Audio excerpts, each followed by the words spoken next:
Hello, everybody, and welcome back to Easy Talk Time, the podcast where we talk about real life, real problems, and today, a very real struggle every human being has faced at least once. I am your host, Sophie, joined as always by co-host Marcus, who, and I want to say this for the record, was almost late to recording today.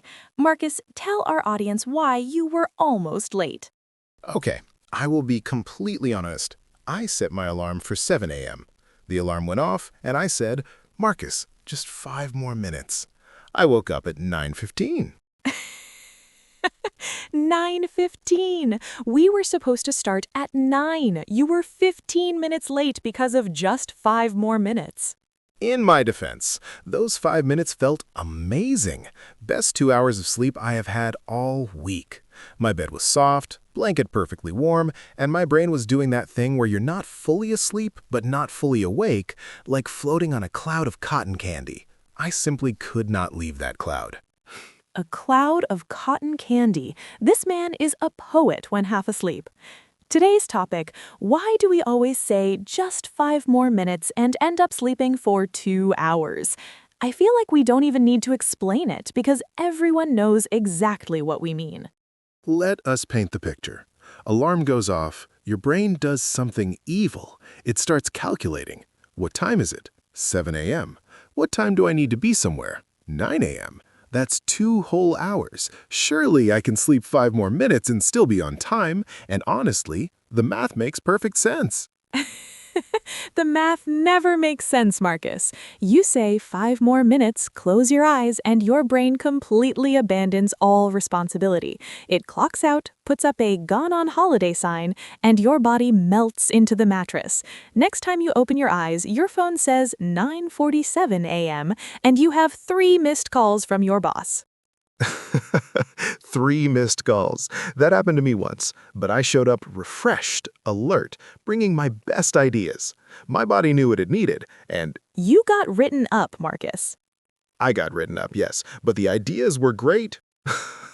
Let's talk about why this happens, because people feel so guilty about it. They wake up late thinking, I'm so lazy, what is wrong with me? But there's actual science here. Your body is not lazy for no reason. Please explain the science so I can use it as an excuse next time. There's this thing called sleep inertia, a real thing I looked up, where when you wake up, your brain is still producing sleep hormones and takes anywhere from minutes to over an hour to switch to wake mode fully. That invisible force pulling you back into bed, literally your brain chemistry saying, no, the melatonin is still running, please go back to sleep. So every time I said just 5 more minutes, I wasn't lazy, I was biologically responsible. I wouldn't go that far, Marcus. Can we talk about the snooze button? Whoever invented it deserves either a Nobel Prize or a lifetime ban from engineering. Someone said, you know what alarm clocks need? A button that lets you ignore the alarm and feel good about it. And then they made it big, satisfying, and right within easy reach. Pure genius or pure evil, I cannot tell. It's absolutely evil. The snooze button creates a false sense of control. When you hit snooze, your brain goes, look at me, I decided to sleep 9 more minutes. This was my choice. But you're not in control. The snooze button is controlling you. You're a puppet and it's pulling your strings going sleep, sleep again. Oh, look, it's been an hour and a half. She called me a puppet. Okay, Sophie, be honest. Have you never hit snooze? I hit snooze this morning. The truth comes out. Once, 9 minutes, like a responsible adult.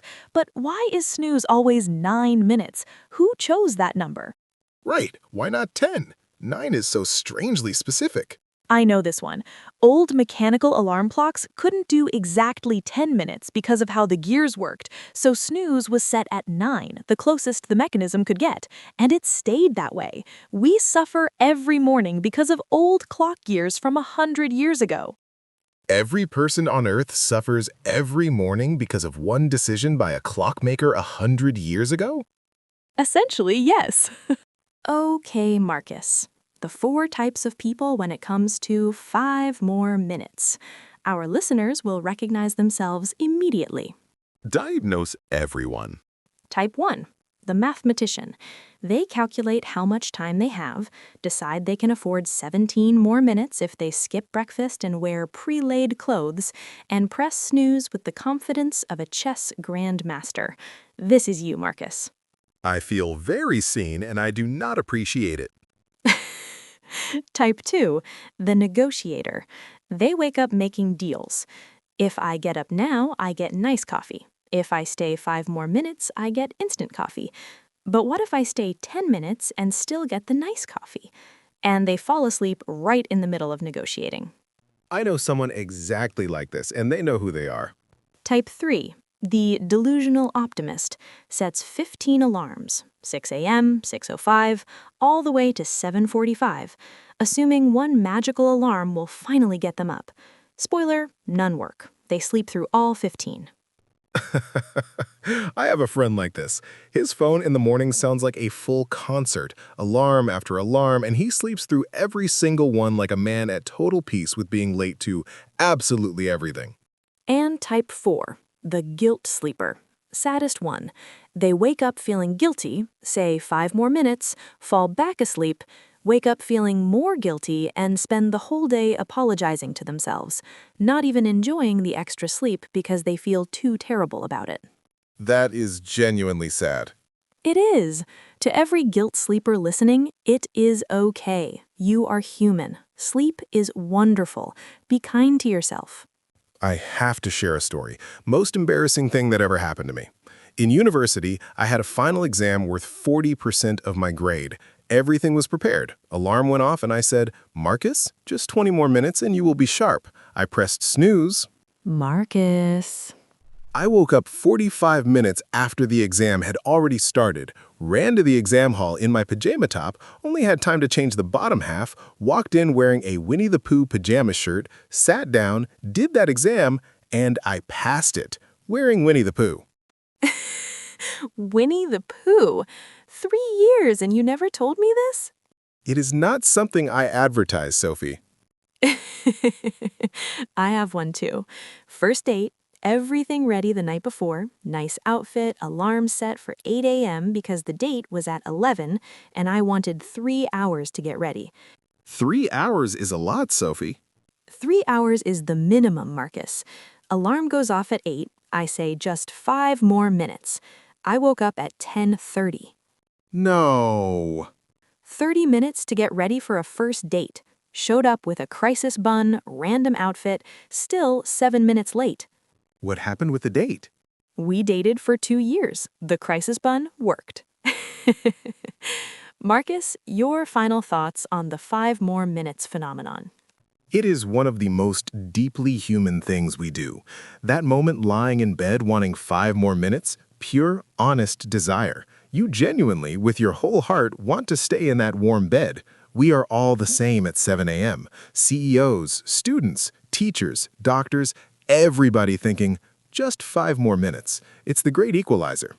Surprisingly deep for a man who sat an exam in Winnie the Pooh pajamas. I contain multitudes, Sophie. My final thought, stop feeling guilty. Yes, set your alarms, try to be on time, but also be kind to yourself. Sleep is one of the greatest pleasures in life. That warm, cozy, half-asleep feeling in the morning is genuinely one of the best feelings a human body can experience. If sometimes you take an extra hour and the world does not end, you are not lazy. You are wonderfully, beautifully human. And to everyone listening while lying in bed telling yourself you'll get up in 5 more minutes, we see you, we are you, and we fully support you. This has been Easy Talk Time. Please like, subscribe, and share with someone who can't wake up in the morning. Leave a comment with your most embarrassing snooze story. I'm Marcus. Your bed loves you, and it's okay to love it back.